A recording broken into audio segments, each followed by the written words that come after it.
नमस्कार दोस्तों, आप सभी का स्वागत है आज के इस नई कहानी में। बहू की इस एक बात ने सास के पैरों तले से जमीन खींच ली। मानवी अपने मायके से आई और अपनी सासू माँ के पैर छूते हुए बोली, नमस्ते मम्मी जी। विमला जी खुश रहो, आ गई मायके से। मेरे बच्चे कहाँ हैं, दिख नहीं रहे। मानवी, वह गाड़ी से सामान उतरवा रहे हैं अपने पापा के साथ। तभी दौड़ते हुए काजल और यश आ गए। काजल और यश, नमस्ते दादी जी, कैसी हो? आपको हमारी याद तो नहीं आई? विमला जी, नमस्ते मेरे कलेजे के टुकड़ों, मैं तो अच्छी हूँ। तुम लोगों को यह क्या हो गया? भले चंगे गए थे, इतने दुबले कैसे हो गए? हमेशा नानी के घर से थके हुए आते हो, वहाँ कुछ खाने पीने को नहीं मिलता क्या? काजल से कहते हुए बोली, अरे दादी, नाना नानी, मामा मामी सब कुछ न कुछ हमारे लिए लाते रहते थे। नाना तो रोज़ बाज़ार ले जाते थे, आइसक्रीम, जलेबी, रसगुल्ला, बहुत सारी चीज़ें खिलाते थे। बड़ा मज़ा आता था नानी के यहाँ। नानी ने तो यश भैया के फेवरेट देसी घी के लड्डू भी बनाए हैं, हम लेकर भी आए हैं। और आपको हम दुबले पतले लग रहे हैं। आप भी ना दादी, देखो देखो हम कितने मोटे हो गए हैं। अपना पेट आगे करते हुए काजल बोली। विमला बोली, हाँ हाँ दिख रहा है मुझे, मेरी भी आंखें हैं। कैसे चेहरे मुरझा गए तुम्हारे। मानवी, अगली बार से बच्चों को अपने मायके लेकर मत जाना। यह सब जब भी वहाँ जाते हैं हमेशा दुबले पतले होकर ही आते हैं। तेरे मायके वालों से लगता है कुछ खाने पीने को नहीं मिलता मेरे बच्चों को वहाँ। और देखो रंग भी कैसा काला पड़ गया है। पूरे दिन धूप में खेलते होंगे, कोई ध्यान नहीं देता होगा। तेरे भैया भाभी तो नौकरी करते हैं, तेरे पापा भी काम पर चले जाते हैं। घर में बचा कौन? तुम और तेरी बूढ़ी माँ, जिनको खुद को इतनी बीमारियां हैं, वह क्या ध्यान देती होगी बच्चों पर?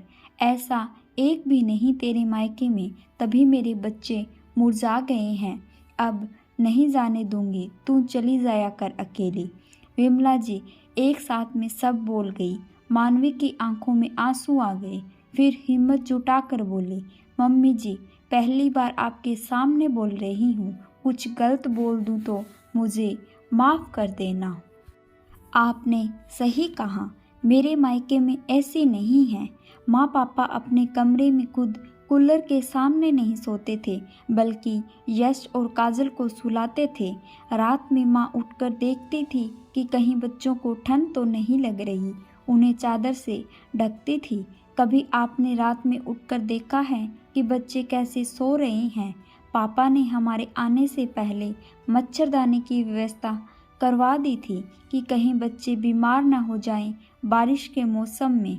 मेरी भाभी ने हमारे लिए 15 दिन की छुट्टी ले ली थी, जो छुट्टी उन्हें अपने बच्चों की देखभाल के लिए मिलती है, वह उन्होंने मेरे बच्चों के लिए ली, ताकि बच्चों को अकेलापन महसूस ना हो और किसी चीज़ की समस्या ना हो। कुछ भी मांगने से पहले हाजिर हो जाता था। वह दूसरे घर से आई है, पर यह हमें कभी महसूस नहीं हुआ। और भैया जब भी ऑफिस से आते खाली हाथ ना आते, जिस चीज़ की बच्चे फरमाइश करते वह हाजिर कर देते। भैया कह रहे थे, पैसा इकट्ठा कर रहा हूँ, अगली बार ऐसी लगवा दूंगा। तेरे घर में तो सब है, यहाँ तेरे बच्चों को परेशानी होती होगी। भाभी कहती हैं, दीदी अगली बार आओगी तो कोई समस्या नहीं होने दूंगी आपको। अब मेरे वेतन में भी 2000 की बढ़ोतरी हो गई है। इतना कहते हुए मानवी की आंखों में आंसू आ गए थे। मम्मी जी आपके लिए साड़ी, बच्चों के लिए, मेरे लिए कपड़े, देसी घी के लड्डू, पापड़, अचार, पूरी, कचौरी और ना जाने यहाँ के लिए क्या क्या भेजा है इतने प्यार से। जितने दिन मैं रही किसी को भी पल भर आराम करने की फुर्सत नहीं मिली। कभी अचार तो कभी पापड़ तो कभी कुछ बनाना। सब लोग आसपास घूमते थे, जैसे आप दीदी के आने पर उनकी खातिरदारी करते हो। वैसे ही मेरे वायके वाले भी कोई कमी नहीं करते। माना कि वह आपकी तरह पैसे वाले नहीं हैं, मगर दिल के बहुत अमीर हैं। अगर आप दहेज में 20 लाख की मांग नहीं करती तो शायद यह सारी सुख सुविधा मेरे मायके में भी होती। अभी तक मेरे दहेज की किस्त भर रहे हैं। इतना कहते हुए मानवी के आंखों से आंसू निकल पड़े। उसके पतिदेव के हाथों पर आ गिरे।